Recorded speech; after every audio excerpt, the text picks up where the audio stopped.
to having full-blown PTSD, to having schizophrenia, and everything in between. And my job was really to help those people be successful. And as a healthcare case manager, more and more what that meant, help them be successful, was to connect to their medical treatment team, which was absolutely a core part of the job, was to connect people to their providers and also to nurture those relationships. And I really took it upon myself to coordinate care with those providers. So I loved having the big team meetings. I would, get everyone who was working with my clients, especially the really difficult clients, in a room together so that they could get on the same page about how to treat these complicated cases. I really loved any opportunity to do that care coordination piece, and I took it on. And there were a couple other things that were unique about me as a case manager. First of all, I very much encouraged my clients to take responsibility for themselves in a big way. For instance, my boss would always notice that if I went away on vacation, it was noticeable how my clients never really had issues. I mean, of course, I had a couple people a couple of times. Anyone who is a case manager or has ever done case management especially for a mental health population, knows that it can be a wild ride. That being said, my clients tended to respond to my encouragement to do everything that they absolutely could for themselves. And I loved that. And I also really love noticing that my clients tended to, some of them, not all of them, but some of them, we were able to achieve things that were not even on the radar when we started working together. Like, for instance, a couple people pop right into mind that when I first started working with them, I was told, oh, these people will be on Social Security disability for the rest of their life. They won't work. Those aren't the type of goals that you're working towards. It's really just, help them connect with the right care team. And I always went into these situations open-minded and believing in the potential of the person who was sitting in front of me. And in a couple of cases, really miraculous results were able to happen. Both of those individuals that I just mentioned, who originally I was told they'll never work again, both wound up with paying jobs by the time I was done working with them. And that's, super short story, but I just craved working with clients in more empowering ways. And I have this deep belief in what people can accomplish. And I really want to help the people I come across to accomplish everything that they possibly can. So that's who I am. And while I was in the healthcare industry, I started wondering if there were different ways that I might be able to impact clients. I spent a little time working with an insurance company, doing telephonic case management with them. And it was a much better paying job than just doing mental health nonprofit case management. But I just, over time, I was feeling like I was whacking my head up against the wall of the systems that my clients were interacting with, that I was interacting with. Our healthcare systems, our public assistance systems. It just felt too hard to get people the support that they needed. And in my efforts to address that anxiety, as I mentioned before, I had to nip that in the bud pretty quickly when I started working as a case manager. And as a natural result of working through my own anxiety in creative ways, I started learning all sorts of new things. I spent time working as a fitness instructor towards the end of my case management career. To address my anxiety, I spent years seeing a therapist. I was doing a lot of different types of energy healing and a lot of personal development outside of work, along with the professional development inside of work, which was all classes on serving my clients better, a lot of clinical skills. I was learning in rooms with a lot of therapists in those days. And I loved that part of the job, by the way. I loved being able to go and learn new things and have that be something that my employer was supporting. I'm a lifelong learner for sure. But eventually I started working as a personal trainer as a second job, and I was learning all about nutrition, and everything just kind of came to a head.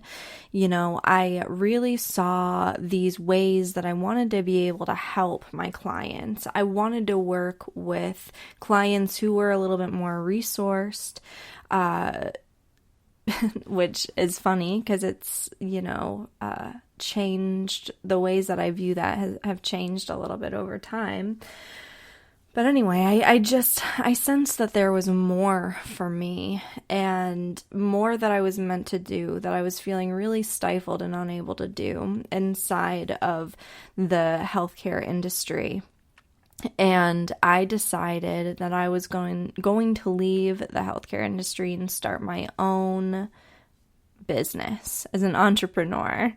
And I, invested in some coaching. I started learning about doing marketing and copywriting and, all of these business types of things. And ultimately, I left my job and I started this entrepreneurial journey that I've been on now for almost 5 years. It'll be 5 years in March of 2021. And it's been an interesting road as an entrepreneur. I will say right up front that I did not know what I was getting into. I did not understand the depths that I would need to go inside of myself simply to understand who I am and what I do in this world so that I can communicate it well with others. It's taken me years to really, first of all, get myself into the right mindset and energetic space to feel successful, to pursue success as an entrepreneur. You really have to embrace risk and kind of living on the edge and living in the unknown. And I had worked in jobs all my life. I didn't really understand how much different it was going to be to try and bring in an income for myself through just, myself, and I being the legal department and the customer service and the product creation and execution and all of these different things. Don't forget CEO, lead strategist, all of it. Anybody who's been on that entrepreneurial journey gets it. So ultimately I created a course called Conscious Wholeness, which really feels like the culmination of what I wanted to share with people in the realm of the mental health world and how to be yourself and feel confident and connected to who you really are and what you really want to do, and a world of possibilities for yourself. Conscious Wholeness, it's very much just a deep dive into mind, body, and energy, and it's a self-study online course that I've been creating for years now. And there's a small community around it and growing every day, I'm happy to say. I would love to have you there if it feels like something that you're interested in.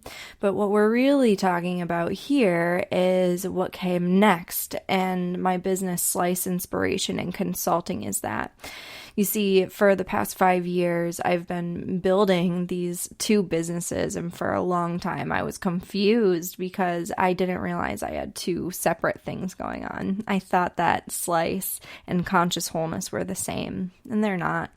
So the main difference is that Conscious wholeness is a very self-driven about finding the skills inside of yourself that you need to make more intentional, aligned choices no matter what's going on around you. It's very much a course about building resilience, about finding love inside of yourself and living from that place. And it's definitely a foundation for the work that I do in S.L.I.C.E. So I kind of require that the people I work with in S.L.I.C.E, inspiration and consulting, have that foundation of conscious wholeness, whether they've gone through my course or they just get that, they get the mind, body, and energy. They understand how to work with themselves in that way, and they do it on a daily basis, and they understand how to soothe themselves in times of stress and how to stay focused even when resistance comes up or when challenges come up. As long as you've got that, we can be successful together working in S.L.I.C.E. And what S.L.I.C.E. is all about is really helping creative lone wolves. So I'm looking at you freelancers and, musicians and artists and anyone who is really like steering the ship of their career. You are a professional, creative person making your mark on the world in that way. And I want to support you through that process. I want to help you strategically, help you connect with the real heart and soul of what it is that you're doing, what your projects are meant to be in the world, and strategize how to execute those in a way that not only optimizes success for your project, but help you create a life that you love and nurture yourself and your important relationships like those with your family, and spend time with your family and have fun with your family and have fun with yourself. I would love to help you do all of that together. And again, part of how I knew I was so passionate about helping those creative lone wolves, first of all, it was the way that I felt when I learned about the death of like Chris Cornell or Anthony Bourdain or Chester Bennington. Those were suicides of creative people who had really been there for me with their art in a time when I was struggling to find the will to live. So it was painful for me that whatever was going on in their life, in those moments, they felt so alone that they didn't even want to live anymore. And I really felt awful about that. I felt like I had benefited so much from their support, and I want to be able to return that support to the people who do show up and touch the emotions of our whole society. And that's kind of how I view creative professionals. We really tap into that emotional flow of society. And we live on the leading edge of that. We push people to their edges, and we're really fighting for freedom in that way, the freedom of expression. And, the freedom to pursue liberty, which requires a healthy, honest, emotional expression. So I'm just really passionate about providing people with paths that nurture who they are as a person, that don't require you to sacrifice the things that make your life worth living just for your creativity and your drive and the impact that you want to have on the world. I know that you will be able to have more of an impact when you're taking the time for pleasure and fun and love and connected relationships, and taking those relationships deeper and deeper and deeper over time. So a lot of the focus that I use in my consulting, and that this consulting firm will use as it grows, is an intuitive based approach, not absent of data. I love numbers and playing with data, but it's more of a spiritually based approach. It's really where spirit meets strategy, or where spirituality meets strategy. I love bringing in things like tarot and astrology and